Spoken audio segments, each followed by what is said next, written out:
Today we'll be talking about the Apereo Open Academic Environment project and what the project is doing to try and connect the whole of the academic community and even beyond that. So I'll start off with a brief introduction into the Open Academic Environment. I'll say a little bit about what exactly it is, what it does for those that aren't really familiar with the project yet. I'll do a brief demo too, just to show some of the base capabilities, the base functionality, and then we'll really dive into the details of what we're doing in terms of how we're trying to connect the whole of the academic community, and we'll really dive into that as the sort of last thing we go through. I think this will be roughly half an hour. We might go over a little bit, but as I said, if there are any questions, feel free to speak up.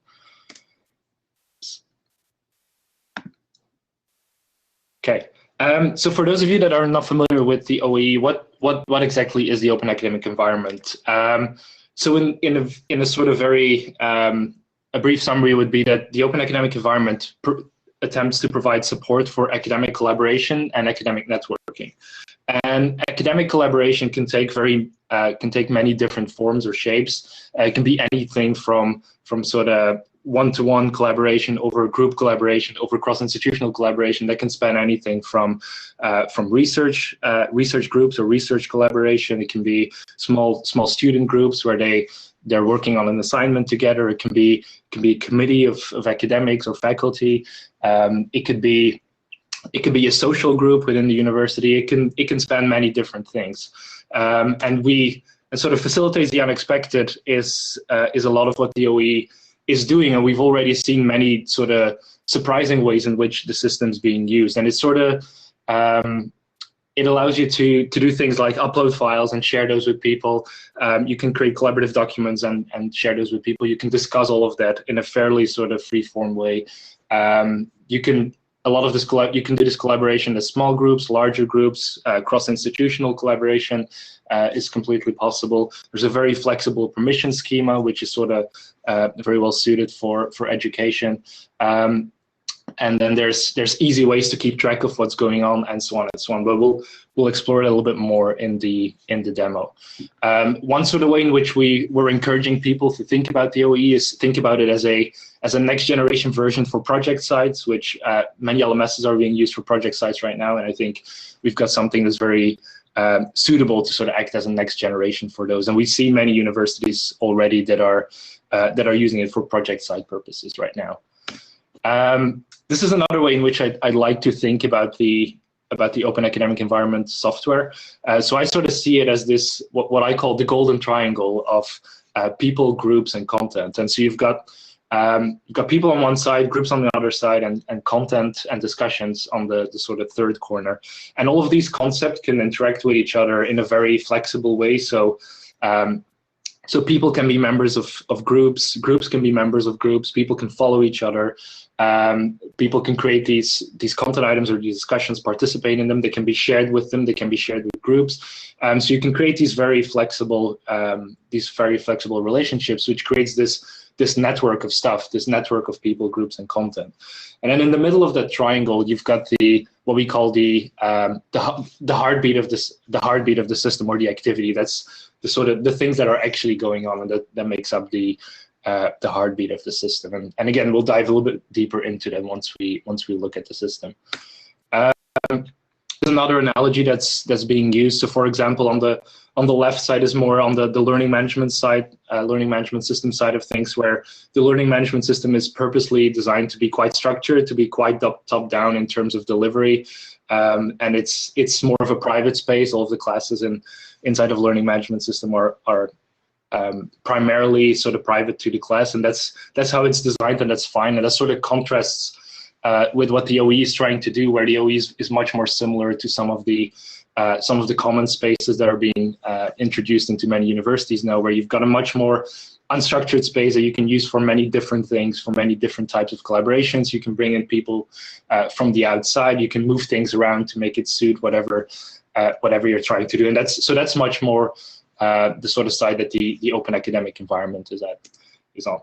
A very quick word about the institutions that are sort of leading the development of this software. So in the United States, we've got Marist College and Georgia Tech that are that are stakeholders in the project. And then in Europe, we've got Cambridge University Research, which is a commercial outfit from London, and then Apereo, which is a collection of 70 French higher education institutions. And then we also have the Independent Schools of Victoria in Australia, and that's an association of about 215 independent schools in Victoria, so K-12. So those are the leading institutions at the moment. We are actively looking for more institutions to sort of actively join in the development workflow and in the feedback process and so on. So if you have any interest in that, definitely feel free to reach out to us. Okay, a quick word about tenancy. I promise this will be the last really technical thing I say on this webinar, but this is kind of very core to what the OAE is, and is important to understand how exactly that works. So the basic idea of the OAE is that it is a multi-tenant system, and that means that a single installation of the product can support multiple universities at the same time, or multiple institutions at the same time. And the way in which that manifests itself is that every institution gets its own tenant, as we say, and so every tenant has its own URL, so a URL specific for that institution, with its own branding, its own skinning, its own configuration, its own set of users, and so on. The big benefit of this, other than sort of economies of scale, is that you are now able to have people from different institutions sort of seamlessly collaborate with each other, even though they're acting from a system that looks and is branded and feels like one of their institutions. That becomes really interesting when you zoom it out a little bit further, when you take it worldwide, and you use the multi-tenancy concept at that sort of level, where you now make it possible to have institutions with tenants in one continent, institutions with tenants in another continent, and because they're using this multi-tenant system, as I said, they all have their own URL, their own branding, their own skinning, but they can collaborate with each other. So you start to break down some of those barriers, and you allow people at different institutions to work together, which is a critical part of how people work together anyway. So that's sort of how it manifests itself. So I'll jump into a very quick demo of some of the basic capabilities. We'll be dealing with two different people in this demo. There's Janet from the University of the Open Academic Environment, which is just an example institution. Then we have John at the University of Cambridge, and we have Josh at Marist College. And so these three people have, the scenario we're going through is a very basic one. It sort of shows how collaboration between people can arise very organically and can grow very organically. And so the basic idea is that these three people have met each other at a conference. They're all researchers, and they had a very interesting conversation, and they want to start doing some stuff together. They're going to start off with just sharing some interesting materials that are related to what they talked about at the conference, and then it'll sort of grow from there. It's a very basic scenario. We won't be showing all of the capabilities, but just get a basic feel of what it looks like. Okay, we'll jump into the demo right now, and I'll check if there's any questions. Okay.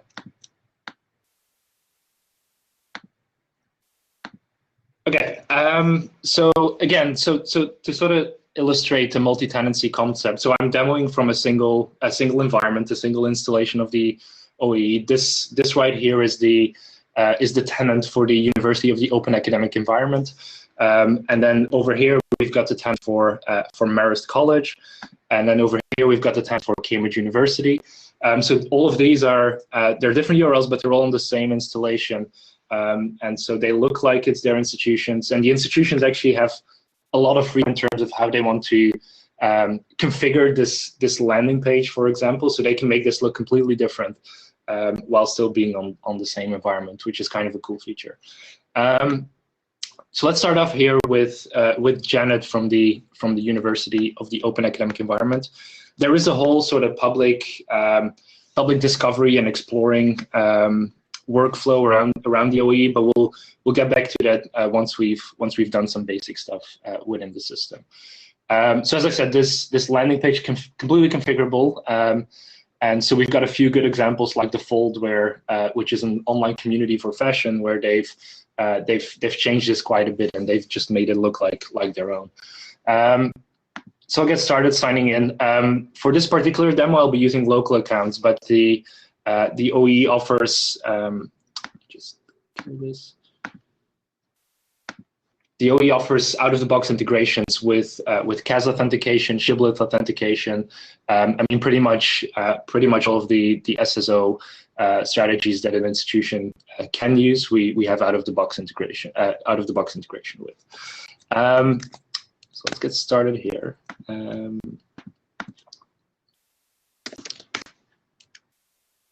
And so once Janet is signed in, you can see we arrive at that user's what we call the personal space, and this is it's their space. It's a place where they can see everything that's going on that's related to them, and this personal space reflects that golden triangle very well. So there's my library, which corresponds to my library and my discussions, which corresponds to the content side of things. There's my groups, which corresponds to the group side of things. There's my network, which corresponds to the sort of people side of things. And then there's the activity, which we sort of classified as the heartbeat of the system. I'll come back to activity in a bit once we've actually done some stuff, as it'll be easier to see what exactly it does. Let's get started with content for now. So these people have talked to each other at a conference. They had an interesting conversation, and so there's some materials that Janet wants to share with them that's related to the conference. They just got back home, and so she's going to. And so my library is essentially the place where you can see all of the content that you've either created or has been shared with you directly. And when I say content, that can mean many different things. So it can be just files that are uploaded into the OAE. It could be links to external resources, and it can be pretty much anything that is external. Or it can be collaborative documents, so documents that you can work on with multiple people at the same time, and you can do that. You can do that inside of the system. So let's go ahead and actually add some of this content and share it with these people. So we'll upload that, and then I've got these two, which is it's a PDF and an image, and the OAE has all of the sort of modern things that you'd expect, as you can just drag those in there, give it a different name, and this bit is quite important as well. This is all around permissions and visibility, and so everything in the system has a pretty consistent set of sort of permission and visibility options. So everything in the system can either be public, in which case everyone in the world, including people that don't have an account, can get to this item. It can be visible to only your institution. So in this particular case, you can make it visible to only people at the University of the Open Academic Environment. If you were at Marist College, this would say Marist College. So that's an option always as well. And then you can make it private, in which case that thing will only be visible to the people and groups that you share it with directly. And this doesn't only apply to content items. It applies to basically anything. So it applies to discussions, it applies to people profiles, it applies to groups, it applies to pretty much everything. So it's just very consistent but very flexible experience. In this particular case, I want to share it with Josh and John. So let's find John here. So John at the University of Cambridge. So as you see, we're sharing with someone at a different institution. They have their own tenant, but this experience was very seamless. Now John already has an account, which makes it even more seamless. But let's say that Josh has never used the OAE before. So something I could do there is just enter his email address, and this will send an invitation to him. And we'll get back to this in a bit, but this will send an invitation email to him. He can then accept the invitation, and essentially he will be taken to his Marist College tenant, and he will be able to sign in with his institutional account details, and he'll be able to use it straight away. So we're eliminating a lot of barriers there in terms of getting people in, getting people to use it. There's no need to create accounts. It's just they can sign in with their SSO and so on and so on. So let's do this, and then. So I'll update this, and then in here you'll be able to see sort of a summary of what's about to happen. So this is saying that the file will be private and will be shared with John Norman and Josh at Marist.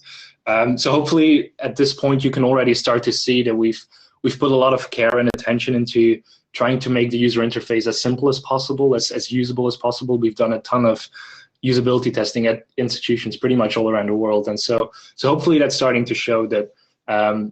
In here where you've got something that's essentially quite complex that hopefully is pretty easy to go through. So let's go ahead and upload these files. And so these files have now been added to my library. We try and treat content, pretty much all types of content, in the same way. So every content item will have its own profile page, its own permissions. You can share them individually. It will have its own revision history. They can be discussed individually, and so on and so on. So let's dive into the image first. And so this is this content items profile page. You can see an actual preview of the item, and regardless of the type of content it is, we always try and show a proper preview, so you can always immediately see what you're looking at. And then there's a whole bunch of things that you do with it. I mean, so you can download it, you can share it with more people, you can see who has access to it, organize it into folders, edit some metadata. The one I'm going to do right here is actually I'm going to upload a new version of this. So let's do that, and let's pick this one. So you'll see that I've now uploaded a new version of this image, but you can also, I mean, when you start to think about things like Word files or PDF files, or doing things like peer review, or taking each other's work and improving it, that sort of revision history becomes very useful. And then within the revisions, you always have a way of seeing the full history, being able to go back in time to any version. You can restore older versions, so it very much allows you to sort of track progress on a specific item. And then one of the things I'll do during this demo is I'll provide some insight into, or some previews into what's coming next in our next big release. And one of the things that will be coming next is a much better way, or a much more visual way of seeing what exactly has changed between two versions. And this becomes particularly relevant for text documents or collaborative documents, where you can see what's been added, what's been removed, what's been changed between two versions of the document. So it becomes really easy to keep track of changes, and that will apply to things like Word files and so on as well. So anyway, so that's the revision. Let's go to the library now. Are there any questions yet? No. Oops, it's my bad. Sorry. Okay.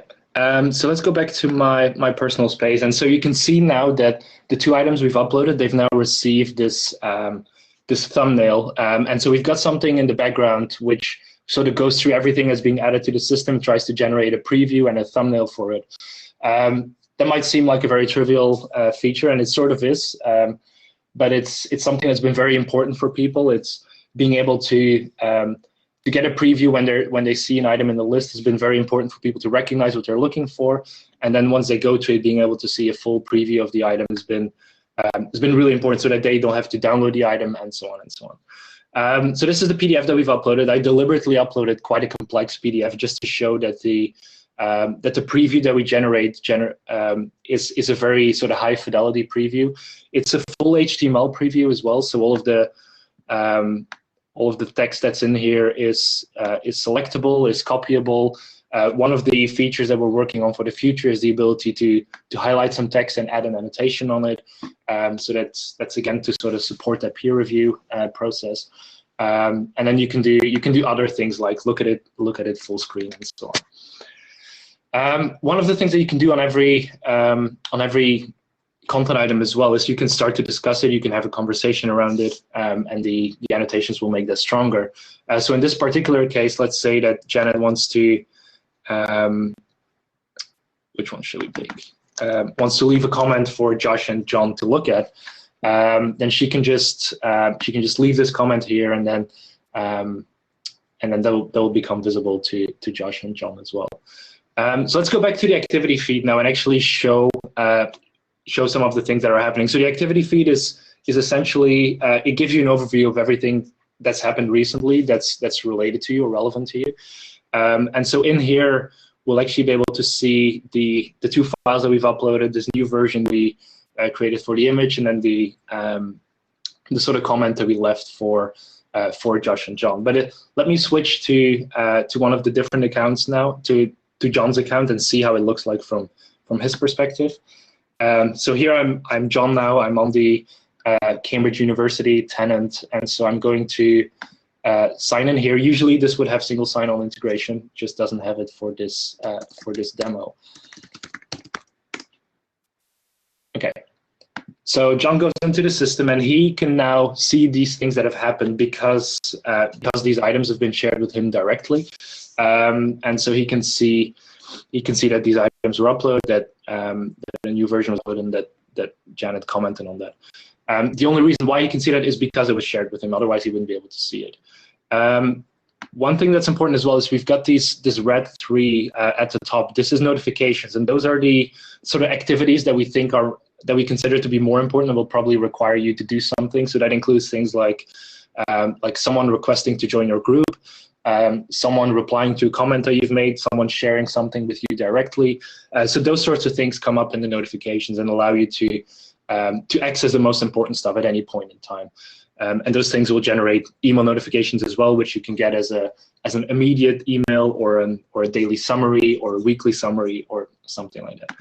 Okay, so let's go into the PDF that's been uploaded. Again, the only reason why John's able to access this is because it was shared with him directly. No one else would be able to access this. He can see the thing. He can see the sort of discussion that Janet started, and then John can either leave a new comment or he can reply to what Janet has said. So let's do that specific thing. And one thing I'm going to do now, I'm actually going to make my screen smaller. And one of the things you'll see is that it adapts itself very well to the available width. So the OE is fully responsive. And so it works really well on tablets. It works well on mobile phones as well. But so let's have John put his reply here, and then you'll see that that in this screen, without having to do anything, Janet actually gets a notification. Her activity feed is updated, and so she can see straight away that something has happened. And those push notifications seem to have made a very big difference in practice, so that when people are in the system, they don't have to refresh the page. They can just see what's happening straight away. So it makes for a much smoother sort of collaboration experience. And then in here, she actually gets a notification because John's replied directly to her. One of the things you can also see here is that this actually aggregates into a single activity, so you don't get an individual one for every comment that's being made. It sort of aggregates it, puts it together, which makes the whole thing less verbose and easier to process, and that's been quite successful. Okay, so that's a lot about content and activities. There's an area about discussions as well. This is essentially a place where you can have where you can start discussions with people, and that can be private discussions, can be group discussions, can be public discussions, can be discussions with people from different institutions and so on. But it's there's a lot of changes coming in this particular area, feature-wise, in our next release. So I'm not going to show this because I'm too excited about the changes that are coming. I'm going to go into the group. So let's say that these people have been sharing stuff with each other for a while. They shared a bunch of items. They've been discussing some items, and so they're now at a place where they want to do some more serious work. They also don't want to have to share everything with the same sort of set of people every single time. So this is the point at which it starts to make sense to set up a group for what you're doing. And so if I go to one of these groups, so a group is primarily just a list of people that you can use for sharing, for inviting into discussions, for inviting into other groups, and so on and so on.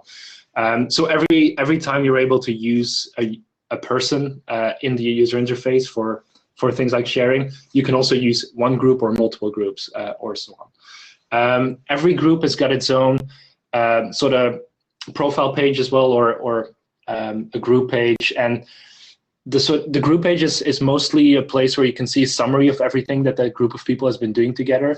It isn't really, it's not necessarily where the collaboration itself happens. We sort of assume that most of the collaboration happens inside of the content and so on.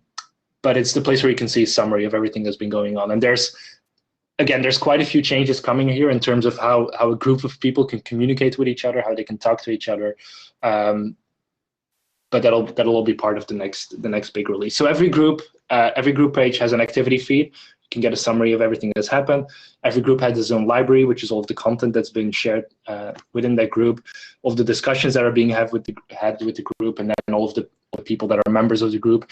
And yes, you can have you can have other groups as members of a group. So you can set up quite a flexible sort of schema there. And I know, for example, that Mariano, who's on this call, they've used the sort of group permission, groups being a member of another group quite heavily.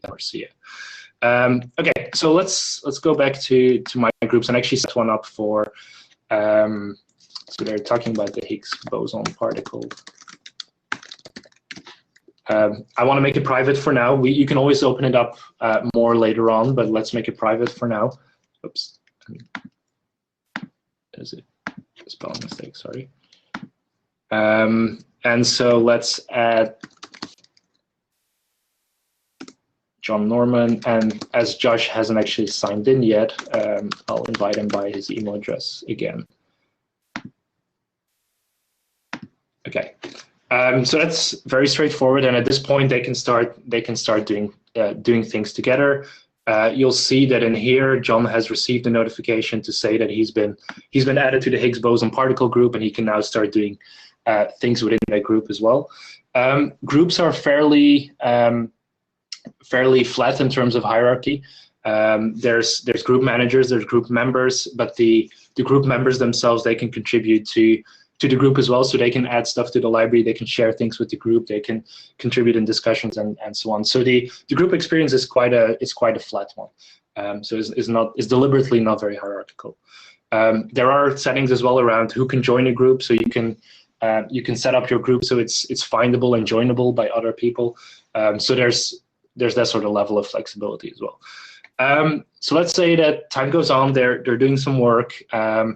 And the next thing they're gonna do is they're gonna have a call with someone, with some sort of expert at a different institution, and during that call they want to take notes of what's being said at the call.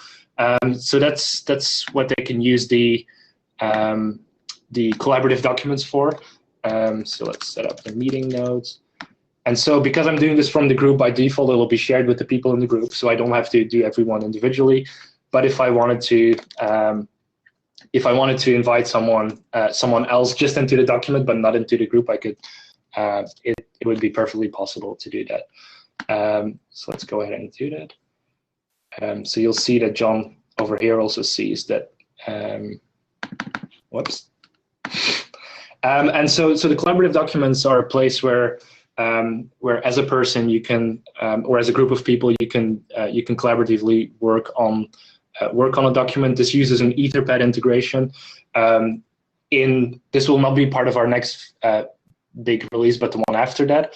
In that release, we'll actually change this integration to the online collaborative version of LibreOffice, which a company called Collabora is working on, and so that'll allow us to have both collaborative text editing capabilities, but as well as collaborative spreadsheet capabilities and collaborative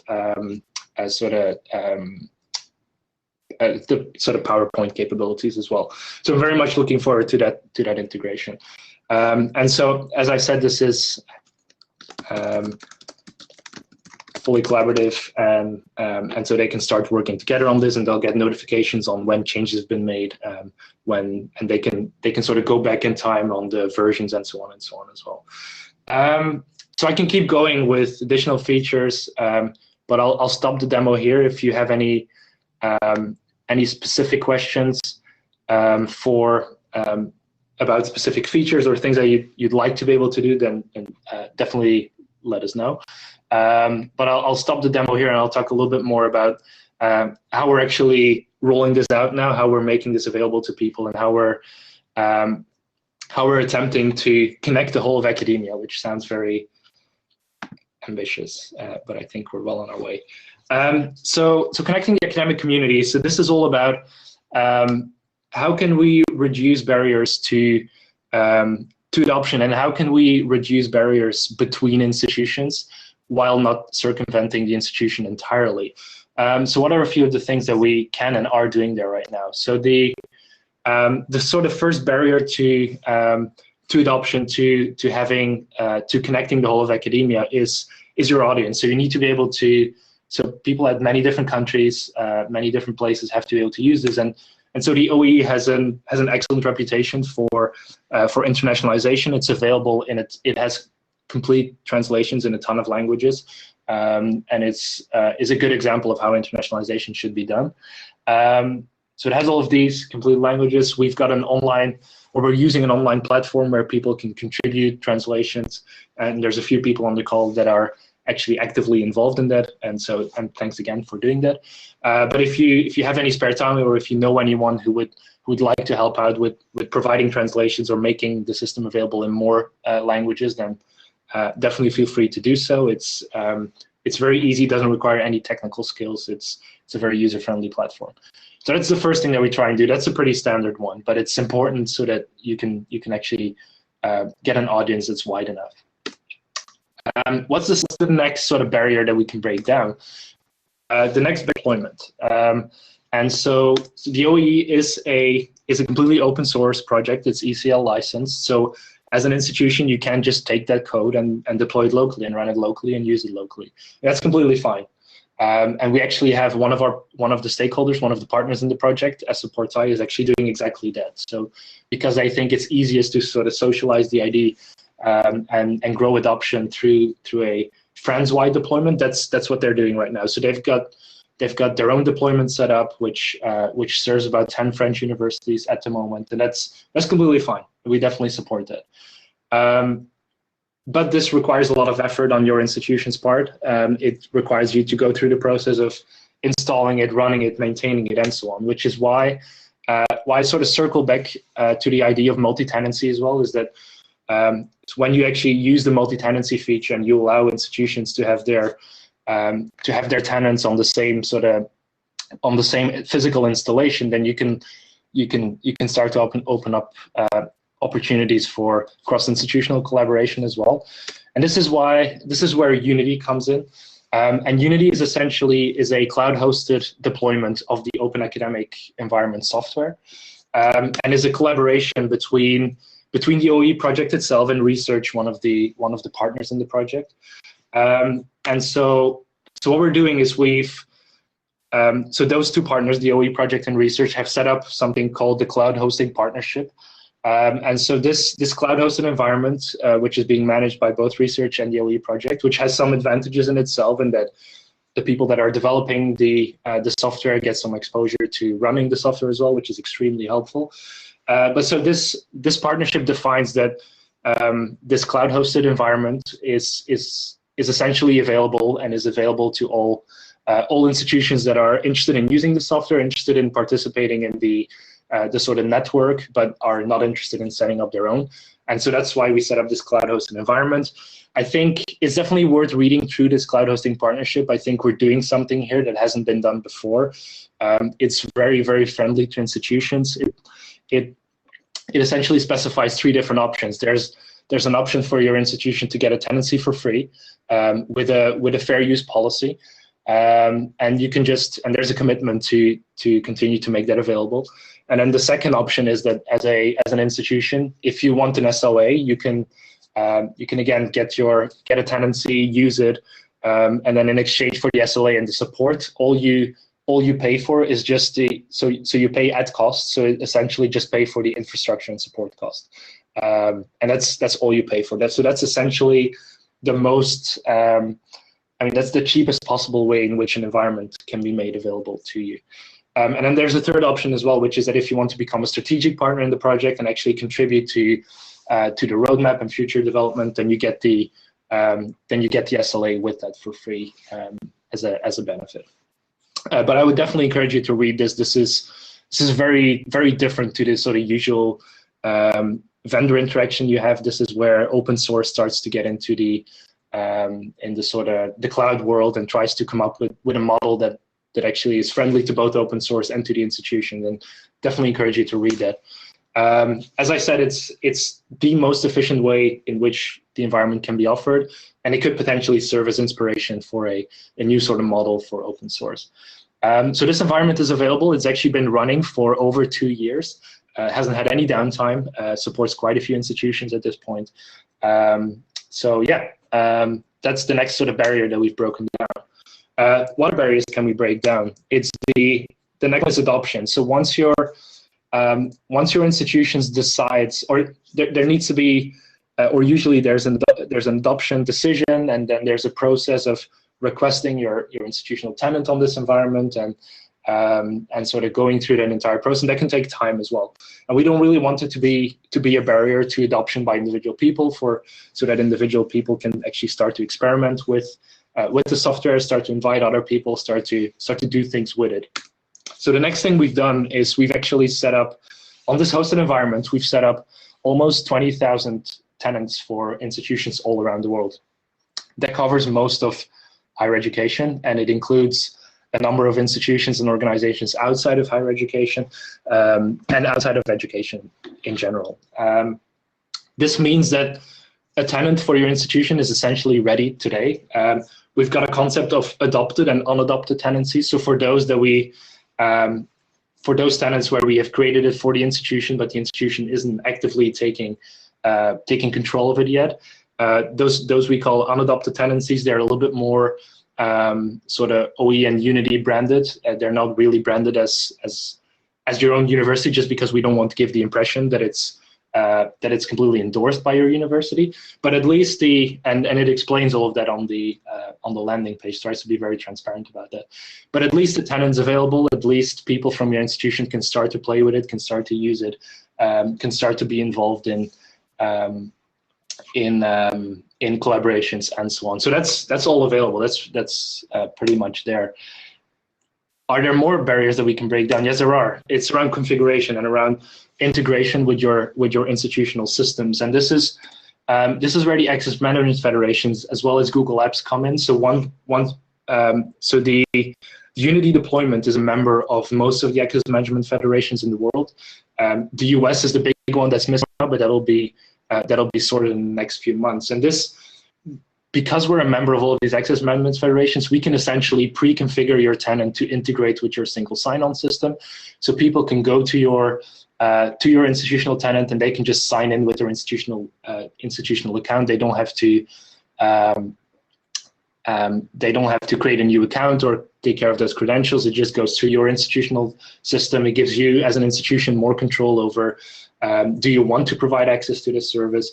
And so it's just completely frictionless in terms of use. And then we've done something similar with Google Apps as well. There's a lot of institutions that are using Google Apps for education, and so there, for those, we can sort of configure your tenant to use that, and then it goes through to your single sign-on system automatically. And so let me go back to the demo here just for a second, and actually show the sort of email that Josh at Marist, who has never used the system, would have received. So he would have received this.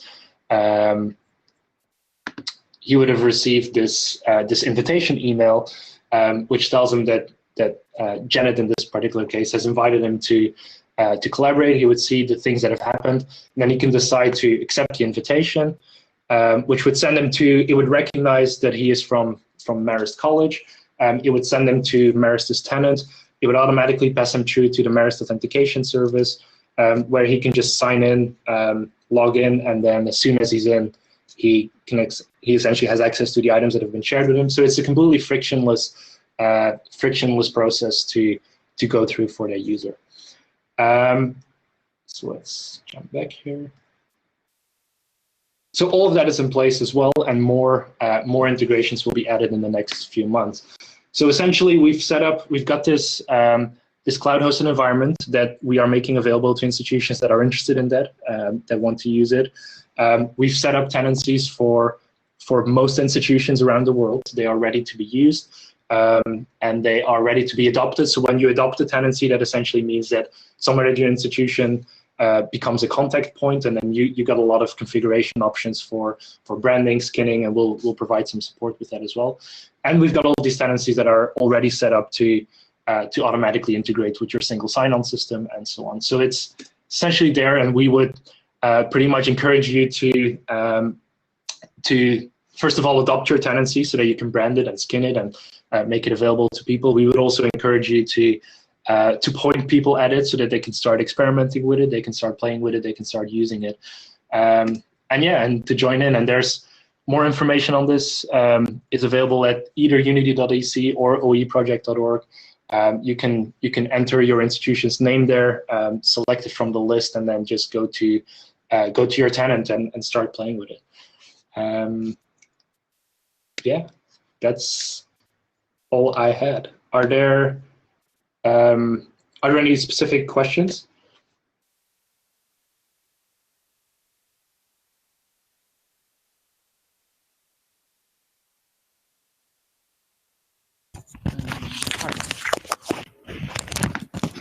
Can you hear me?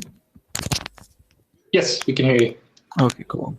Thanks, Nicholas, for the presentation. I'm Mariano. Yeah, this is Mariano from University of Murcia. I just wanted to. I was surprised by the new integration that you announced for collaboration. I mean, to integrate the LibreOffice package or suite or. Yeah, I just wanted to know if there is more information about that, and also if that will remove the Etherpad integration, or they will both be available.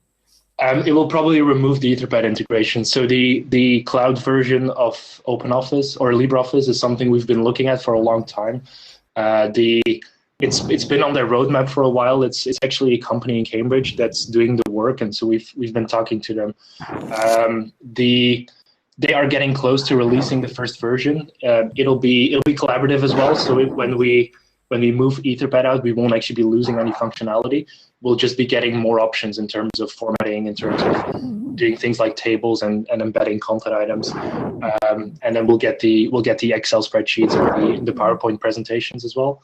We're a little bit dependent there on them finishing their work, so we don't know exactly when it's going to happen. But as soon as their first version is released, we'll test it and we'll try and build that integration. But that's definitely the direction we're trying to move into. Okay. One thing we want to do over time as well is look at whether or not it would make sense to provide a Google Apps integration and do like a Google Docs or a Google Spreadsheet or a Google presentation integration. Now there's quite a few institutions on the network that don't use Google Apps and actually aren't allowed to use Google Apps, and so that makes that calculation or that decision a little bit more difficult. But hopefully, by going with LibreOffice in the cloud to start off with, we give them a good alternative. Okay. Yeah, it sounds excellent, and I think it's just the spreadsheet integration is something that I think people would love to see in OAE. So yeah, I'm looking forward to that. Cool.